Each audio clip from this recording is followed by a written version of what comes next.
भारताचे लोहपुरुष आणि राष्ट्रीय एकात्मतेचे शिल्पकार सरदार वल्लभभाई पटेल यांच्या 150व्या जयंतीचे औचित्य साधून येत्या 2 नोव्हेंबरला Pune run for unity marathon आयोजित करण्यात आले। यावर्षी पुणे रन फॉर युनिटी मध्ये आंतरराष्ट्रीय खेळाडूंसह अंदाजे 20,000 धावपटू सहभागी होणार असल्याची माहिती आयोजक तथा केंद्रीय मंत्री मुरलीधर मोहोळ यांनी दिली आहे।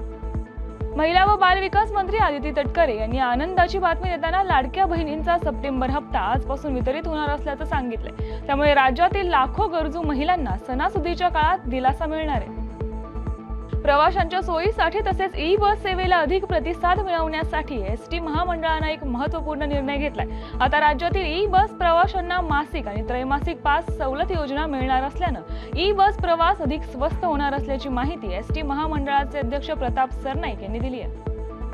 राष्ट्रीय आरोग्य अभियानाअंतर्गत कार्यरत असणाऱ्या कंत्राटी कर्मचाऱ्यांच्या मानधनात 15% वाढ करण्याच्या प्रस्तावाला सरकारनं मंजुरी दिली आहे। राज्यभरातील 50,000 कर्मचाऱ्यांना याचा लाभ होणार असून जून 2025च्या देय मानधनानुसार ही वाढ लागू करण्यात येणार आहे। पुण्यातील दयासू कॅन्सर क्लिनिक आणि गोव्यातील गोमंतक आयुर्वेद संशोधन केंद्रामध्ये सामंजस्य करार करण्यात आलाय।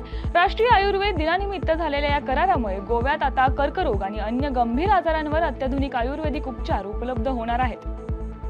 पुण्यात मोटोटेक या 2 दिवसीय ऑटोमोटिव्ह परिषदेचे उद्घाटन मोठ्या उत्साहात पार पडले। भारतातील प्रसिद्ध ऑटोमोटिव्ह प्रदर्शन असलेल्या या कार्यक्रमाचं उद्दिष्ट नवकल्पना, शाश्वतता आणि औद्योगिक वाढीला चालना देऊन भारताला जागतिक ऑटोमोटिव्ह हब बनवण्याचं ध्येय असल्याचं सांगण्यात आलंय।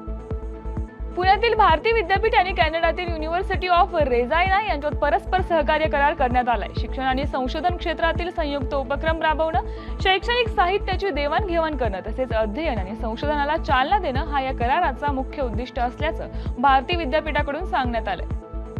भारत आणि ब्रिटनमधील मैत्री जगासाठी खूप महत्त्वाची असून ब्रिटन भारतासोबत सहकार्य करण्यास कटिबद्ध असल्याचं मत ब्रिटनचे पंतप्रधान स्टारमर यांनी काल व्यक्त केलंय। त्यांच्या भारत दौऱ्यात ब्रिटननं 4200 कोटी रुपयांचा एक मोठा संरक्षण करारही केला असून त्या अंतर्गत ब्रिटन भारतीय सैन्याला हलकी क्षेपणास्त्र पुरवणार आहे।